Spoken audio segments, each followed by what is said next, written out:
All right, season 3, Car Talk.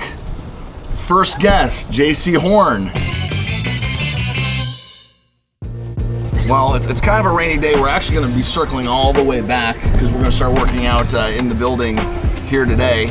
Got a pretty exciting off season, but I want to start with this schedule release.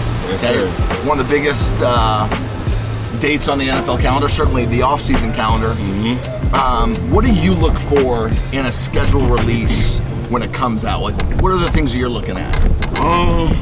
Really just how the flow of the season gonna go. Like, what teams we gonna see? Like, obviously as a corner, what good receivers I'm gonna see early. And I look forward to like the first division game. Okay. So like the last couple of years, I think since I've been in the league, we started with New Orleans twice, started with Atlanta once. So those games are always fun, starting with a division opponent, and they mean a lot too. So it's always fun starting that way. So about a week ago on social media, you went out and you did a little Nostradamusing. Okay, so you wanted the home opener versus Atlanta. Yep. Okay, so the schedule's being released today. Yep. I got a little sneak peek. Okay, let's You see. nailed it. Week 3 at home versus Atlanta. How do you feel? It's early. Okay, I like It is that. early. I like that. Home opener, division opener, Atlanta. You nailed it. Yeah. What did you have? Did you have a little vision in your head about what you were going to get there? I mean, like I said, since I've been here, we had a division opponent early in the season. We opened with New Orleans twice, opened with Atlanta.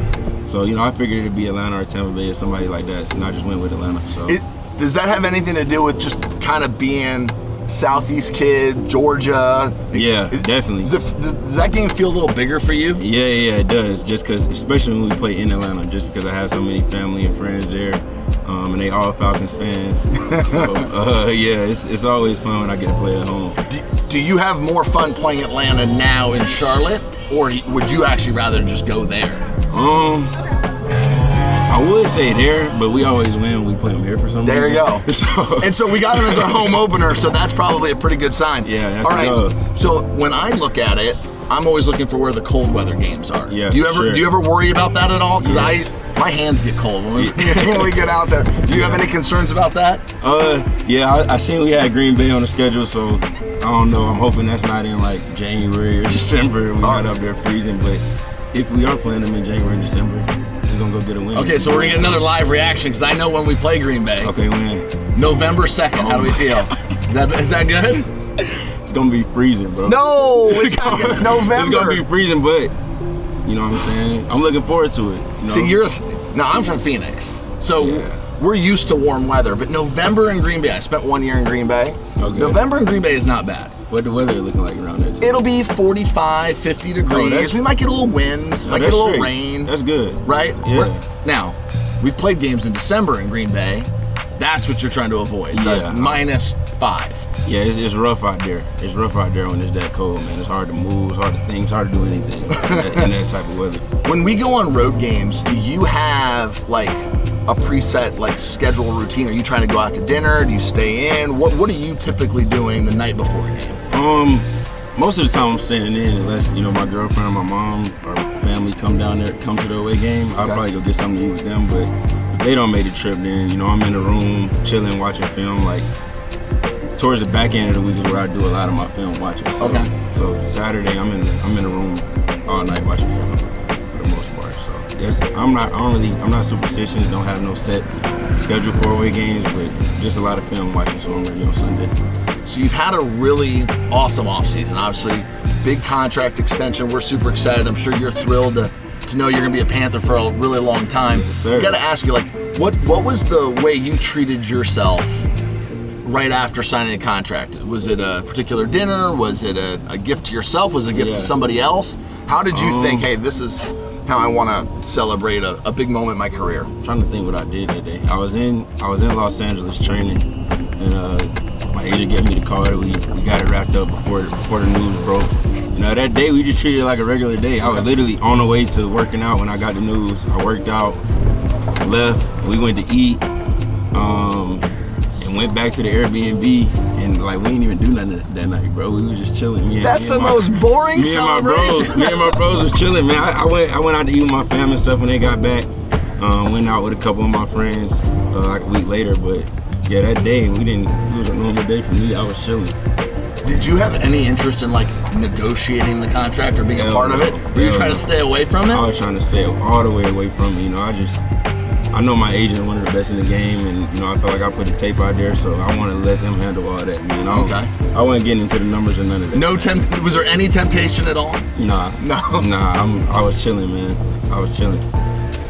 That's pretty exciting. So we're in OTAs. We're sort of phasing into the more the traditional practices. Yeah. This time of year, what are you trying to do from a football standpoint to kind of get yourself ready to go? Really just work on a lot of my weaknesses in my game. Our stuff that I won't say weaknesses, but stuff that I'm not as comfortable doing. Like I feel like I'm more of a press corner, so I try to work a lot of my off coverage during this time.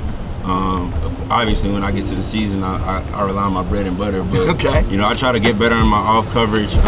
Try to get in shape, running to the ball. Kind of as a defense, just trying to set the standard for the defense to let them know, you know, how we need to practice. You know, how ready guys need to be when we come back from training camp. So all those things I try to get done in OTA. And more importantly, is there anything away from the game that you're working on? Are you working on a golf game, ping pong? More importantly, what we really want to know is what other stuff are you working on? Golf. I just recently started getting golf lessons, bro. Like 3 weeks ago. 3 weeks ago, I started in Atlanta. I'm trying to find a trainer out here in Charlotte. I've always been around golf because my dad's been playing like 15, 20 years. Okay. But I'm trying to get serious at it so I can go out there and compete with him and talk trash to him and beat him. So the competitive juices for NFL athletes in the golfing world is as intense as any receiver corner matchup on a Sunday afternoon. Yeah. Have you played many rounds yet? No, I haven't. I always get too frustrated. But like holes 6, 7, I'm out of there. I hit a shot in the water or I hit a shot flat. I'm throwing my club, I'm getting out of there. So that's why I went and got the lessons. Okay. So I can learn the right way to play, and then I can, you know, complete a full round of golf. Is your dad like the guy you want to beat first? Like who? Yes. That's the. Yes. Is he like the picture on the mirror that everyone has as a kid, but as a golfer? Yeah, that picture in the back of my head every time I'm swinging that club. Like that's what I'm working towards. I can get out there and beat him. And you know, he's pretty good. He shoot like high 70s, low 80s. Yeah, that's more than pretty good. Yeah. He been doing it for a long time, but I told him, give me a year. Okay. Give me a year. Yeah, because you're going to have to pause here in a few months to get a little more locked in. Yeah. What would you say is the strength of your golf game right now? My short game. Oh, okay. Chipping and putting, I feel like I got that down pat. But when it comes to hitting that thing out the tee box with the driver, it's all over the place. You know it usually works in reverse. Guys like you and me hit it a ton off the tee, and then we get those short sticks in our hand and it gets a little clunky. You're actually in reverse. I got the touch. I got to touch and finesse, but I can hit it long too, but it's I can't control it. It go everywhere, man. So yeah, I just got to keep working. I'll get there one day. Now we got the PGA Championship here at Quail Hollow. Are you gonna go out and watch any of it? No, I'm not gonna make it out there. I'm moving right now. I'm moving a lot of stuff. Moving to a new house, so I ain't gonna make it. But yeah, I keep up with the PGA a little bit. Okay. Anybody on tour that you're like, I like that guy's game? The big names, obviously Rory, Scotty Scheffler, all those guys. I watch those guys, and I'm a fan of the Full Swing series on Netflix. I've been watching every season of that. So yeah, I always, my dad, like I said, he's been into it heavy, and he's a big Tiger Woods guy. So I always kind of follow golf just because of him. I would, do you do what I do, which is on Sunday afternoons, if I turn golf on, it immediately turns into a mid-afternoon nap. Do you get any of that? Because I get that all the time. Now that may be dad status here for me, but immediate nap. Nah, not yet, bro. When I turn it on, I'm locked in, especially on the last day. I'm locked in. I'm trying to see who take home that trophy. You're into the full competition. I'm just listening for the birds chirping in the background and the beautiful sounds, but you are locked into the game. Yeah, you using it as a peaceful Sunday to catch your Z's. Absolutely. I feel you. So, JC, thank you so much. Episode 1, Cart Talk. We are back. We're back up. Congratulations on the contract. Do you want to know anything else about the schedule? Nah, man. I want to be surprised about the rest of the schedule. I mean, all right. You let me know. Can I give you just one little hint? I mean, we'll all know this by the time this runs. What's up? We got a Monday night game this year. Oh, there we go. Finally get some respect around here. That's right. Finally get so we got a Monday night game, and I think you'll be very happy. Yeah, I'm definitely happy with that. Jaycee Horn, everybody. This is Cart Talk. Keep pounding. Yes, sir.